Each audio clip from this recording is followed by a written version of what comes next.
Intro. All right, let's get real. Life has this way of testing us in ways we don't expect. Some days it's people, the ones who interrupt, disrespect, or underestimate us. Other days, it's circumstances, plans collapsing, losses piling up, uncertainty clouding the road ahead, and too often we're told to just take it, smile, and move on. But let's be honest, that doesn't work. What if, instead of bending under pressure, you could stand tall? What if you could face disrespect, setbacks, and chaos without losing your calm or your self-respect? That's exactly where stoicism comes in. The Stoics weren't ivory tower philosophers sitting around sipping wine. They were emperors, soldiers, slaves, and ordinary people living in a world as messy as ours. They faced betrayal, death, failure, and conflict daily. Yet they created a philosophy so powerful that it still guides us 2,000 years later. Why? Because it teaches you how to master yourself in a world you can't control. Today, I'm breaking down 12 brutally honest Stoic lessons that might just change the way you see everything. By the end of this, you'll have tools to guard your peace, handle disrespect, and live with unshakable confidence. Let's dive in. Lesson 1. Embrace the silent stare. Here's one of my favorite Stoic-inspired techniques, the silent stare. It may sound simple, even a little strange, but trust me on this.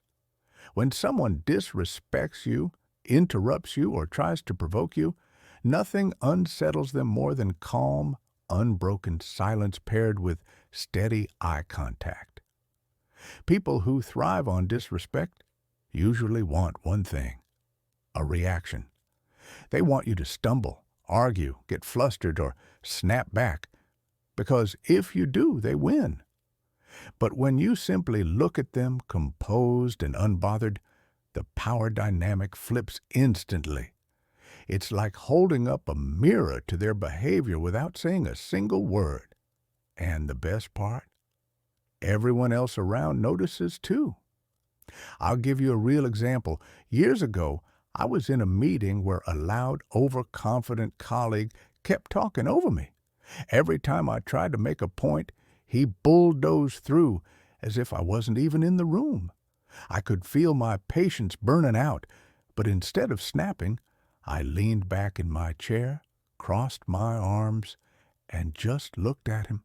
5 seconds, no blinking, no smile, just calm silence. You could feel the tension shift. He started stumbling over his words, avoided my eyes, and eventually backed down. He didn't interrupt me again. Not that day, not after. That stare did more than any speech could. And here's the deeper Stoic truth. Silence isn't weakness.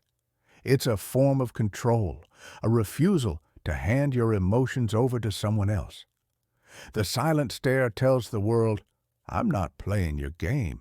I value myself too much to get dragged into your drama. Lesson 2. Let silence be your answer. Here's a secret most people overlook. Silence is not weakness, it's strategy. When someone throws negativity your way, the instinct is to defend yourself, explain, or clap back. But the Stoics knew that reacting often hands over your power. Instead, silence lets the insult echo back on the person who threw it. Think about it. When you refuse to give energy to disrespect, you starve it. The other person is left dangling in their own awkwardness, their words hanging heavy in the air. That silence, uncomfortable as it may feel in the moment, speaks louder than anything you could say. I remember a time when a colleague kept making jokes at my expense, disguising little digs as humor. Normally, I'd have explained myself or fired back something sarcastic. But one day, I tried something different. Nothing. He cracked his joke, and I simply looked at him with a raised eyebrow and said 0 words. The silence stretched. He shifted uncomfortably, mumbled, and moved on. That was the last time he pulled it. The Stoics would say, "You don't control what others say, but you do control whether you feed it." Choosing silence is choosing peace. It's saying, "I won't waste my breath proving myself to someone who doesn't matter." And once you feel that freedom, you start to realize how powerful silence really is. Lesson 3. Stop explaining yourself. This one hits hard. Stop justifying your choices. We live in a world where people constantly feel entitled to an explanation for your decisions. Why you didn't go to the party, why you left that job, why you ended that relationship. But here's the truth. You don't owe anyone an explanation for how you live your life. The Stoics believed in autonomy, that your choices are guided by reason and virtue, not by public opinion. When you stop explaining, you stop giving away your authority. Every time you justify yourself, you hand someone else permission to judge or approve. And the more you do it, the more you start second-guessing yourself. I learned this lesson when I made a risky career move, leaving stability for passion. Everyone had an opinion. Why would you leave a safe job? How are you going to make it work? At first, I tried explaining. I had a plan, I had reasons, I had thought it through. But no matter what I said, people poked holes, questioned me, made me feel like I was crazy. One day, I just answered differently. When someone asked, "But why would you do that?" I said simply, "Because I wanted to." And I left it at that. You should have seen their face. They had nowhere to go with it. The more I did this, the freer I felt. The Stoic truth is simple. Your life isn't up for debate. Your choices are valid simply because you made them. Stop explaining. Start living. Lesson 4. Own your emotions. Don't let them own you. Let's be honest. Emotions are powerful. Anger, jealousy, frustration, fear. They can hijack your day before you even realize it. Someone cuts you off in traffic, and suddenly the whole morning feels ruined. A rude comment lingers in your head, and before long, you're arguing with it in the shower. The Stoics weren't against emotions. They were human too. But they believed emotions shouldn't dictate your actions. You feel them, yes, but you don't become them. That gap, the pause between feeling and reacting, is where your true power lives. I used to have a short fuse. If someone disrespected me, I'd snap back instantly, often regretting it later. But the more I studied Stoicism, the more I practiced catching that moment between stimulus and response. One time, in a heated work debate, I felt the anger rise. My hands clenched, my pulse raced, but instead of speaking, I paused, took a breath, and let silence do the work. Within seconds, my perspective shifted. I responded calmly, with reason instead of rage. The impact? My words carried weight, and the tension diffused. That's the Stoic way. Emotions may knock on your door, but you don't have to let them move in. Mastering your emotions doesn't mean you're cold. It means you're in control. Lesson 5. Focus only on what you can control. Here's the truth. Most of life is outside your control. The weather, the economy, the past, other people's opinions, none of it bends to your will. And yet, we waste so much energy wrestling with those very things. The Stoics taught a liberating filter. Divide everything into two categories. What's up to you and what isn't. What's up to you? Your choices, your effort, your attitude. What isn't? Everything else. Once you stop trying to control the uncontrollable, life gets a lot lighter. I'll give you an example. I used to obsess over how people saw me. Did they like me? Did they approve? Did they respect me? It was exhausting, and no matter what I did, I couldn't control their thoughts. Eventually, I started practicing the Stoic filter. Can I control this? If yes, act. If no, let it go. So I worked on showing up with integrity and effort. But I stopped worrying about whether people clapped for me or not. And you know what? I felt free. The Stoic truth is this: peace comes when you stop chasing control where it doesn't exist and start mastering the one thing you always own: yourself. Lesson 6. Turn obstacles into fuel. Most people see obstacles as walls. The Stoics saw them as raw material, the very stuff that builds strength. Marcus Aurelius said it best: the impediment to action advances action. What stands in the way becomes the way. In other words, the obstacle is not the end of the road. It is the road. The challenge you're cursing right now might actually be shaping you for something bigger. I've lived this. I once lost an opportunity I thought was everything. At the time, it felt like a crushing defeat. But here's what happened. That setback forced me to pivot, sharpen my skills, and create new paths I never would have considered otherwise. Looking back, losing that dream opened the door to something far better. That's the Stoic way. Don't ask, why me? Ask, how can this fuel me? Because obstacles aren't barriers, they're stepping stones. Every struggle carries within it the seed of growth, if you're willing to see it. Lesson 7. Master the art of perspective. One of the most powerful Stoic tools is perspective. Most of us get caught up in the drama of the moment. That rude text, the embarrassing mistake, the bad day that feels like the end of the world. But the Stoics had a way of zooming out, almost like stepping outside themselves and looking at the bigger picture.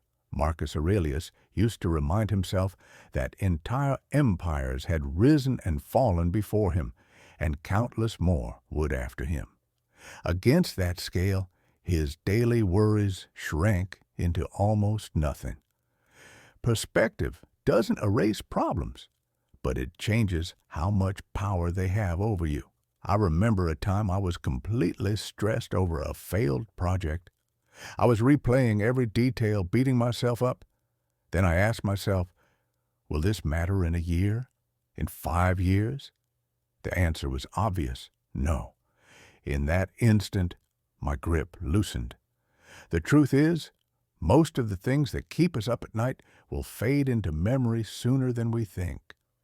The Stoics would say, don't magnify today's troubles until they block out tomorrow's possibilities. Step back, zoom out, and you'll see most storms for what they are: passing clouds in a much bigger sky. Lesson 8. Practice voluntary discomfort. Here's something the Stoics did that feels strange in today's world. They practiced discomfort on purpose. While most people chase comfort, the Stoics would sometimes go without. They'd eat simple meals, wear rough clothes, even sleep on the floor. Why? To remind themselves that they could. To prove that comfort is nice, but it isn't necessary. Because here's the truth. If you only live soft, the moment life gets hard, you'll break. But if you train yourself to handle discomfort, you'll discover you're stronger than you think. Seneca, the Stoic philosopher, once wrote that we should rehearse poverty, not because poverty is good, but because fear of it enslaves us. I tried this in small ways. I started with cold showers, then fasting for a day, then unplugging from my phone. Each time, I realized I could live with less. And when real challenges came, financial setbacks, sudden changes, I wasn't shaken. That's the gift of voluntary discomfort. It builds resilience before you need it. The next time life throws you a curveball, you'll already know you can take the hit. Lesson 9. Choose reason over rage. Anger feels powerful in the moment, but the Stoics knew it's really a weakness in disguise. Seneca called anger a form of temporary madness because when you're angry, you're not thinking clearly. You say things you regret, make choices that hurt you, and give control of your peace to someone else. The Stoics believed in replacing rage with reason, pausing long enough to let logic step in before emotion takes the wheel. That pause is where your strength lies. I'll never forget when someone blindsided me with harsh criticism in front of others. My chest burned, my fists clenched, and every part of me wanted to snap back. But instead of firing off, I took a breath, counted silently, and asked a simple question. Can you explain what you mean? That one pause flipped the script. The critic softened, the room shifted, and I walked away with my dignity intact.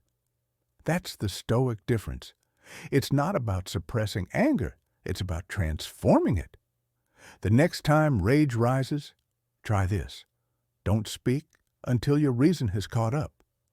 That's when your words and your power will actually land. Lesson 10. Live by virtue, not by opinion. The Stoics believed that the only true measure of a person is their character, not what others say about them. Opinions shift like the wind.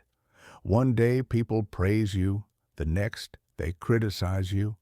If your happiness depends on their approval, you'll always be a prisoner to their moods.